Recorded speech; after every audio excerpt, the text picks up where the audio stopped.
is a very big privilege for me. I was supposed to be joined by Abongi Lekwaza from South Africa, but unfortunately, due to some technical difficulties, she could not be present with me on this live video. So we agreed that I'm still going to go ahead and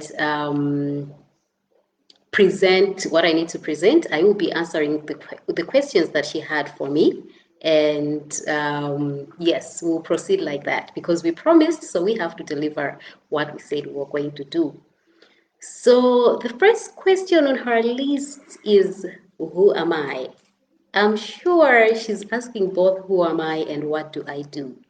Because when you ask me who I am, I find that a little tricky, and I always say I'm a lot of things. I can't pick one because each part of who I am is very important to me. So first and foremost, I'm a Christian woman. I'm a mother. I'm a sister. I'm a friend. I'm a daughter. Really, that list doesn't seem to end. But now let's get to what do I do? So when we get to that question now, is very interesting and it can be discussed. The first one, not a lot of things can be removed from that because it is what it is. But this one, what do I do and why do I do what I do? This can definitely be discussed. So firstly, I'm a social entrepreneur. I work with sustainable fashion. We work with all three pillars of sustainability, which is the environment. We make things that we try and make things that should not harm the environment.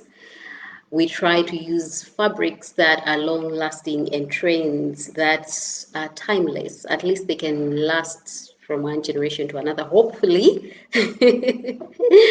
And we work with humanity as well and profit. We make profits with a conscience, at least, considering all things involved. And apart from that, I'm a marketing strategist. That's my profession. And I do humanitarian work. I'm the founder of a group, a social and a non-profit making organization called Ladies of Influence, where we are focused on sustainable development through humanitarian effort. And currently, our main goals are in line with the health and education sectors. We've mostly been focused on the girl child, but we are hoping we can be able to lend a hand to the boy child as well. So, in a nutshell, that is who I am. And her second question was, what motivates me to do what I do? And this dates back to my background, where I'm coming from, how I was raised, how I grew up in my environment, and everything else. So I've been privileged to grow up in an environment where there were days when I felt like I had a lot, and there were days when I felt like I didn't have anything. So going through that, I told myself that when I get to a certain stage in my life, I would try and help as much as I can. I know that I know that it's not easy and living in Malawi, living in Africa, to say, okay, you know what, I'm going to get maybe part of my salary and help someone else. But that's a promise that I made to myself because I grew up with my mom. My dad passed away when I was 12. So it means we saw the other side of life as well. We had to get by and everything else. And I saw how she was strong through and through. So that built me. Everything that I went through when I was a child, it built me. It built a solid foundation in me. So I think that contributed mostly to what I do. And I think aside from that as well, as I grow up, as I learn how to, as I learn and build my own relationship with God, I realized that I was not just created on earth just to be me, live my life, die. No, I realized that I was created for a purpose, and I'm very determined to live through the purpose that God created me on earth for. So that was her second question. I hope I've answered it very well. Question number three is, what is your vision for Africa as a whole? So my vision for Africa, first of all, is to see most of the leadership positions in the country, in the continent, gender balanced. I would like to see women doing much of what they love, much coming out, bringing themselves out, not being afraid, and being able to take up the leadership positions that need to be taken up. And I would want to see a very gender balanced continent. I I would love to see an environment where the youth are growing more into their power. I would want to see the youth speak more about what matters to them, realize that only we can help ourselves, be able to depend on ourselves more than, let's say, we depend on the government or we depend on other people. Because I believe that if the youth can hold hands and say, you know what, we are going to work on a better tomorrow, nothing can stop us, nothing can stop you, and nothing can stop me. I would love to see an Africa where there is no violence, where there's a lot of peace, where the men and the women are working together as equals. They are working together and helping each other, where we don't wake up and we hear that, okay, you know what, there's this gender-based violence at this household, or in these villages the girls are getting harassed, or there's a lot of let's say rape cases are on the rise. I would love to see an Africa with a lot of peace, where people are focusing more on developing the continent more than we are focusing on the negativity. So I would really love to see a developed Africa. That is just one. I would like I'd like us to work together more, so there are no boundaries between South Africa and Malawi, South Africa and Zambia, Zambia and Tanzania. Like everyone is working with everyone. So I would that is one thing that I would definitely love to see. So Abby's fourth question was going to be, what does it mean for you presenting your country, making a difference in your country, being a woman? It means a lot. It means taking up responsibility. It means getting up and doing what you have to do, even when you don't want to do it, because you have to do it. Someone somewhere is waiting for you to do what you have to do so that they can be who they need to be. It's carrying a load sometimes, because not because you can't, but because you have to. I feel like being a woman in Africa means you have to speak, because you're not speaking just for you, but you're speaking for other women as well. You have to stand up where there's injustice, because you're not doing it just for you, you're doing it for a tribe. Because I feel like as African women, we have this, we're in partnership with each other. Whether I know you or I don't know you, you're my sister, you're my friend. So whatever I do directly affects the other woman and the other woman and the other woman. So being a woman here means I can't just sit and do nothing. I need to stand up and make sure that it's a very positive environment that we are living in, that our children are growing in, and that we have equal opportunities as women as well. So yes, it is a lot of responsibility, but it's a responsibility that I definitely enjoy. I wouldn't trade for anything else. And I hope as women, we all join each other on this journey and we hold hands. We make things right the way that we want them to, with the men as well, not forgetting the men. It's very good to be inclusive and to do things together. So being a woman here is amazing. He's amazing. Yes, that is the best I can say to that. And her fifth question is, you are part of the Africa Representative Leaders Program. What is the purpose and what is your role?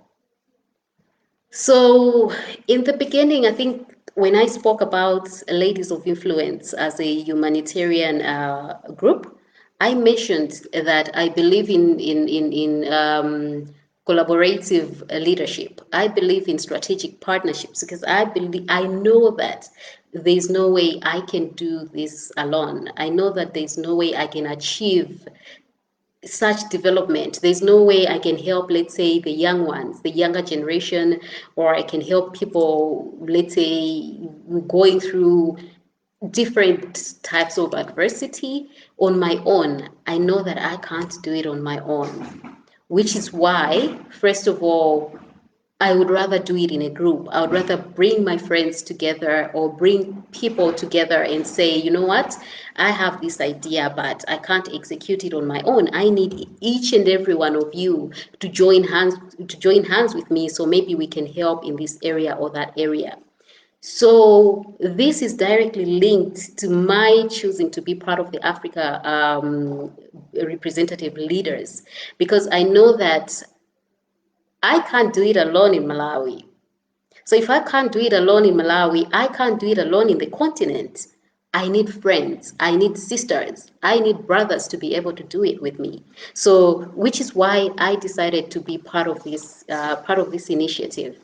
I know that I know that by being together and focusing on different objectives and sharing our journey, sharing the strengths, the weaknesses, and the things that we go through, I know that we can grow together faster. We can help our communities better. And I know that we can be heard. I know that our voices are stronger together than if I speak on my own. If I stand on my own, well, it'll make a difference, but not as much as if I stand with my other African sisters. So I believe this partnership is going to change is going to change a lot of things. It's going to change a lot of things for the youth, for the African youth. It's going to change a lot of things. It's going to help to protect the rights of women around the, let's say, the continent one day, because our voices are going to be there to say what we need to say. And I believe we're going to help to develop our countries. We're going to help to develop, to protect our children together as one than if I do it on my own. And lastly, Abby wanted me to, she asked what my message to the nation, to the nation is. Okay, so this is going to the youth or to everyone who is watching this video and listening to me right now. I know there are times when you want to do something, you've been created on earth to do more than what you're doing at the moment. There are times when you feel like, but I need to do more. I need to make a difference. I have to do that, but I need to wait because I need things to be in my favor for me to be able to help the next person. Or, but not me. I can't do this. Look, I've been there. Starting off was not easy. Starting the beginning is the hardest, and I understand that. Sometimes even the middle, because sometimes you can fall right in the middle, or maybe you get to a point where you feel like, but how am I going to do this? How am I going to help the next person? Or how am I going to get my next meal? Trust me, you're not alone. But what I know for sure is that when God puts a purpose in you, or when God sends you on a mission, God already knows the instruments and the people and the everything that you need. God already has it in place. You just have to start.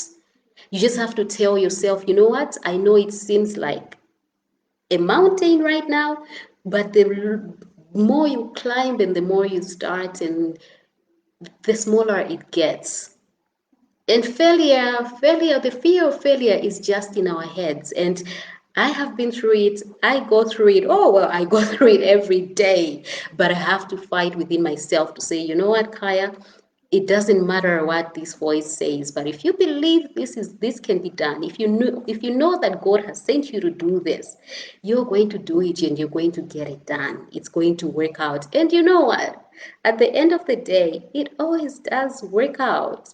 So please just start. Whatever dream you have in your heart, whether it's your business, whether it's your humanitarian effort dreams, it doesn't matter what it is. It's never a small thing if it's going to help you or the next person. Please just start. As Kulukaya Sadiki from Malawi and the other nations, we are open to partnerships. I am open to working with different organizations and different individuals, and I am open to mentorship and programs as well. If you want to talk about what you want to do and where you want to go, I am very open to that. So, lastly, thank you so much for listening to the end. Please stay safe, sanitize, wear your masks, and God bless you. Thank you.